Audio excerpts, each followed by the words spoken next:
Hello नमस्कार, मैं देवाक्षी वासुदेव आप सभी का बहुत बहुत स्वागत करती हूँ आभा ऑनलाइन अकेडमी में। यूनिवर्सिटी ऑफ राजस्थान से पीएचडी एडमिशन के लिए नोटिफिकेशन निकल के सामने आ रही है।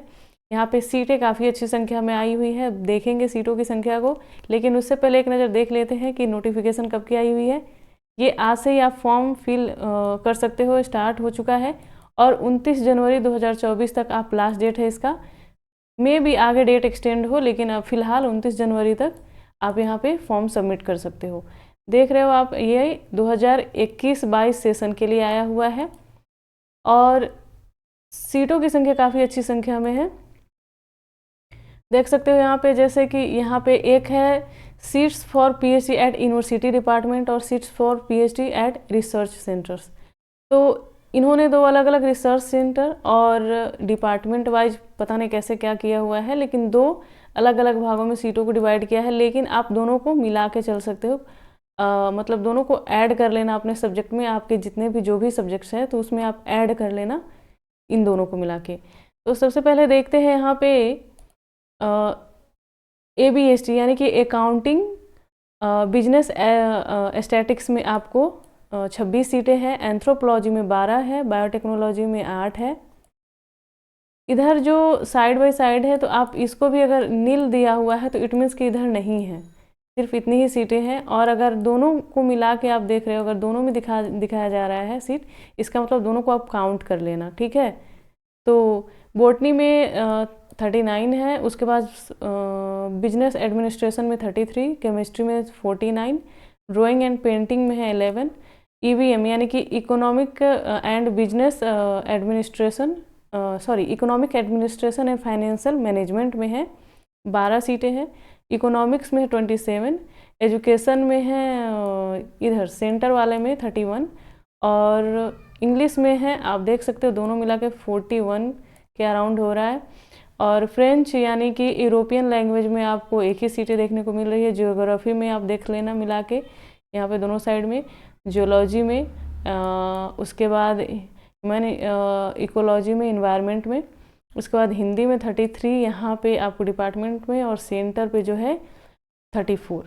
फिर होम साइंस में 26 दिया हुआ है और होम साइंस में कैटेगरी वाइज यहाँ पे डिवाइड कर दिया गया है इनके द्वारा, जैसे ह्यूमन डेवलपमेंट और फैमिली, या फिर food, human nutrition, development, communication and extension, तो आप देख सकते हो। उसके बाद जैन स्टडी में 2 सीटें हैं, लॉ में 43, लाइब्रेरी एंड इंफॉर्मेशन साइंस में 12, मैनेजमेंट में 2 सीटें हैं, मैथमेटिक्स में 25, माइक्रोबायोलॉजी में 1, म्यूजियोलॉजी एंड कंजर्वेशन में 4, म्यूजिक में 14, नॉन कन्वेंशनल एनर्जी रिसोर्सेज में 2, फिलोसॉफी में 3। उसके बाद हाँ, यहाँ पे आप मैं थोड़ा भूल जा रही हूँ, साइड बाय साइड आप मिला के काउंट करके चलना। और यहाँ पे फिजिक्स में आप देख सकते हो, फिर पॉलिटिकल साइंस, सारे स्ट्रीम में लगभग हमें सब सीट देखने को मिल रही है। पब्लिक साइकोलॉजी में, फिर पॉलिटिकल साइंस में, पब्लिक एडमिनिस्ट्रेशन में, राजस्थान स्टडीज़ में, संस्कृत में, सोशोलॉजी में, स्टैटिक्स में, जूलॉजी में, तो कुल मिला के आप देख सकते हैं 900 प्लस यानी कि 912 के करीब हमें देखने को मिल रहा है यहाँ पे सीट। तो सीटों की संख्या में हमें संतुष्टि हो रही है कि हाँ, सीटें काफ़ी अच्छी संख्या में यहाँ पे आई हुई हैं। अब यहाँ पे देख लेते हैं कि क्राइटेरिया क्या है, कैसे क्या इनका एडमिशन प्रोसेस है। यहाँ पे एडमिशन को लेकर बात की जाए तो अगर आप अप्लाई करने के लिए कैसे एलिजिबल हो सकते हो, जैसे कि आपने अगर 3 साल का जो है बैचलर डिग्री कर रखा है, ठीक, और 2 साल का मास्टर वाला डिग्री, तो आपको वही जो सामान्यतः हर जगह हमें देखने को मिलता है 55% आपके मार्क्स होने चाहिए बैचलर में, और दोनों में मिला के बैचलर और सेमेस्टर में दोनों में, मतलब 3 साल का जैसे आपने बैचलर किया है वहाँ भी 55 और मास्टर किया है वहाँ भी 55% होने चाहिए। 5% का रिलैक्सेशन हमें देखने को मिलता है ST SC और OBC के लिए। फिर अगर 4 साल वाला जो है जो बैचलर डिग्री किया हुआ है और 1 साल वाला मास्टर्स किया हुआ है, तो वहाँ पे आपको मिनिमम 75% यानी 75% आपके मार्क्स होने चाहिए दोनों में, और 5% का यह रिलैक्सेशन हमें देखने को मिलता है ST SC OBC के लिए। EWS के लिए जैसा इनका स्टेट में जो प्रावधान होगा उसके हिसाब से काम करेंगे, वैसे EWS को भी छूट मिलती है। अब इनका प्रोसेस क्या रहने वाला है एडमिशन को लेके, देखिए जैसे कि ये क्या करेंगे, ये पैट लेंगे जैसे कि पीएचडी एडमिशन टेस्ट, उसके बाद एक इंटरव्यू होगा, फिर आपका एडमिशन होगा। यहाँ पे एग्जेम्प्टेड जैसा कोई सीन हमें देखने को नहीं मिलता है, वो मैं आगे बताऊंगी कैसे। कहीं भी एग्जाम्शन को लेके कोई भी मेंशन नोटिफिकेशन में हमें नहीं देखने को मिलता है। यहाँ पे जो आपका रिजर्वेशन है, क्योंकि स्टेट गवर्नमेंट जो है की यूनिवर्सिटी है राजस्थान की ये, तो यहाँ पे इनके हिसाब से हमें रिजर्वेशन देखने को मिलेगी। और इसके बाद ये एग्ज़ाम कैसे लेंगे वो आपको यहाँ पे देखने को मिलता है। ये 2 सेक्शन में इन्होंने एग्ज़ाम को डिवाइड कर रखा है, यानी कि एक पहले सेक्शन में आपको रिसर्च मेथोडोलॉजी यानी कि रिसर्च एप्टीट्यूड से प्रश्न पूछे जाएंगे। 75 क्वेश्चन होंगे पेपर 1 में यानी कि सेक्शन 1 में, और हर एक क्वेश्चन MCQ बेस्ड होगा, मल्टीपल चॉइस क्वेश्चन, और हर एक क्वेश्चन के लिए हमें 1 मार्क्स मिलेंगे यहाँ पे। उसके बाद आपका जो मेन सब्जेक्ट होगा, जिससे आपने PG किया हुआ है या नेट JRF किया हुआ है, वहाँ से भी 75 क्वेश्चन देखने को मिलेंगे। यह भी MCQ बेस्ड होगा, हर एक क्वेश्चन के लिए 1 मार्क्स मिलेंगे हमें।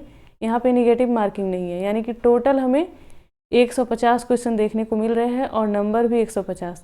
और इन दोनों में से आपको मिनिमम जो है 50% लाना है, यानी कि आपको जैसे आपने 150 क्वेश्चन है, 150 मार्क्स का एग्ज़ाम है, तो मिनिमम आपको 75 सही करने पड़ेंगे अगर आप जनरल कैटेगरी से हो। 5% का रिलैक्सेशन यानी कि 45% ST SC OBC के लिए है। यहाँ पे वेटेज जो है एंट्रेंस को दिया जाएगा 70% का, और 30% का जो है इंटरव्यू के हिसाब से यहाँ पे देखा जाएगा। इंटरव्यू होगा 30% को लेके और 70% होगा इंट्रेंस को लेकर, ठीक है।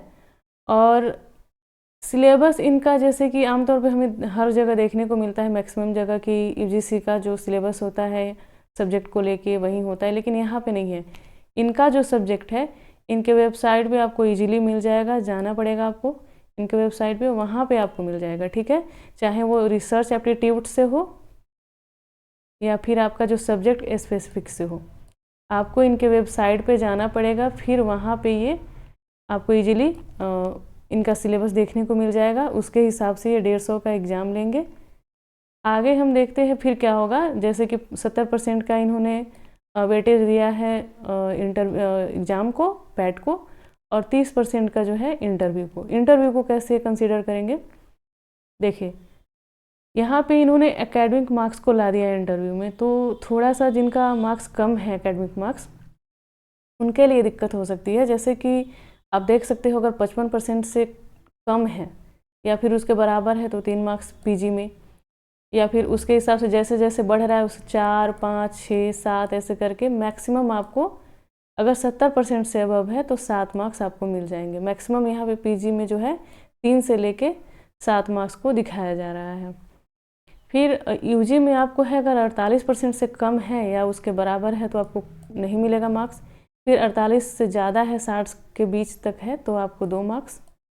इस तरीके से आप मिला लेना कि 60 से ज़्यादा है, 65 से बीच में है तो 3, मैक्सिमम करते करते आपको UG का जो है 5 मार्क्स को यहाँ पे ये ज़्यादा से ज़्यादा मार्क्स देने वाले हैं एकेडमिक मार्क्स को लेके। फिर आप +2 को भी ये कंसिडर कर रहे हैं। अगर 60% से ज़्यादा है, कम है, तो ये कुछ नहीं देने वाले आपको। 60% के इक्विवेलेंट या ज़्यादा है या फिर 70% के अंदर तक है तो आप अंडर है तो आप 1 मार्क्स मिलेंगे आपको। इस तरीके से आप मिला लेना, मैक्सिमम 3 मार्क्स +2 के लिए। जैसे जैसे आपका परसेंटेज बढ़ेगा वैसे वैसे आपके मार्क्स बढ़ेंगे। अब देखिए जैसे कि अगर आपने नेट सेट राजस्थान सेट किया हुआ है या फिर किसी भी राज्य का सेट किया हुआ है, MPhil किया हुआ है तो 7 मार्क्स देंगे ये, और JRF किया हुआ है तो आपको 10 मार्क्स देंगे। ये सब मिला के फिर आप रिसर्च प्रपोजल बना के जो लेके जाओगे, वहाँ पे इन्होंने यहाँ पे दे रखा है किस फॉर्मेट में होना चाहिए, तो वहाँ पे 10 मार्क्स, और फाइनल इंटरव्यू जो होगा केवल 10 मार्क्स का होगा। यानी कि आपका एकेडमिक ही इतने मार्क्स को जोड़ दिया जा रहा है। जो आपका मेन साक्षात्कार होगा वहाँ पे मात्र 10 मार्क्स को जोड़ा जा रहा है, और ऊपर से 10 जो है आपका प्रपोजल का लिया जाएगा। तो जब इन्होंने नेट JRF के लिए अलग से दे रखा है यहाँ पे मार्क्स इंटरव्यू के लिए, तो आपको इससे समझ जाना चाहिए कि यहाँ पे एग्जेम्प्टेड जैसा कोई सीन हमें देखने को नहीं मिल रहा है। तो इस हिसाब से वो मेरिट तैयार करेंगे। पहले 70% का आपका एग्ज़ाम होगा, 70% का वेटेज दिया जाएगा 150 प्रश्नों को, 30% का वेटेज इन सारी चीज़ों को मिला के एकेडमिक मार्क्स, ऊपर से आपका अगर JRF है, MPhil है, नेट है और प्रपोजल को मिला के, फिर इंटरव्यू को मिला के। अगर 2 लोगों का मार्क्स सेम टकरा जा रहा है तो जो उसमें अर्लियर यानी कि जो बड़े होंगे, जिनकी एज ज़्यादा होगी, उनको प्रायोरिटी दी जाएगी। ठीक है, ये तो रहा इनके सिलेक्शन का प्रोसीजर। अब इनके इंस्ट्रक्शन पे देख लेते हैं कि कैसे इंपॉर्टेंट डेट्स को लेके कि कैसे क्या है यहाँ पे।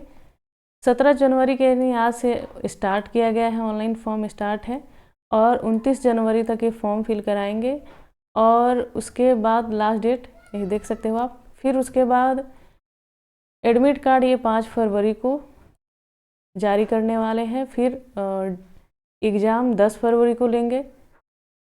आंसर की जो है 10 फरवरी को ही दे देंगे ये। ठीक है, जिस दिन एग्ज़ाम लेंगे उसी दिन आंसर की भी दे देंगे।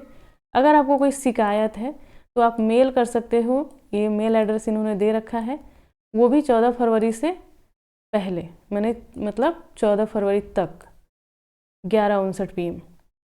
फिर ये रिवाइज आंसर की जो है 22 फरवरी को देंगे, रिजल्ट जो है 24 फरवरी तक देंगे। उसके बाद इंटरव्यू के लिए इन्होंने अभी डेट अनाउंस नहीं किया हुआ है, इंटरव्यू का जो है ये बाद में डिसाइड करेंगे रिजल्ट देने के बाद। यहाँ पे सबसे एक अच्छी चीज़ यहाँ पे हमें देखने को मिल रही है फ़ी के बारे में, 3085 रुपी। ठीक है, तो काफ़ी अच्छी चीज़ है यहाँ पे। ये मैं विरोधाभास अलंकार का प्रयोग कर रही हूँ, तो ऐसा कुछ ना लें आप। तो यही नोटिफिकेशन हमें निकल के सामने आ रही है। और यहाँ पे एक चीज़ मुझे ये देखने को मिल रहा है कि किसी किसी सब्जेक्ट में काफ़ी अच्छी संख्या में सीटें देखने को मिल रही हैं। तो अगर आप वहाँ से हो और आपको है कि हाँ PhD हमें करना ही है वहाँ पे, क्योंकि अच्छी यूनिवर्सिटी है, और अगर आपको कोई इशू नहीं है इन सारी चीज़ों को लेके, जैसे कि एग्ज़ाम देना पड़ रहा है नेट JRF के बाद भी, फ़ी इतनी ज़्यादा है, फॉर्म फ़ी, तो आप यहाँ पे अप्लाई कर सकते हो। अभी के लिए इतना ही, धन्यवाद।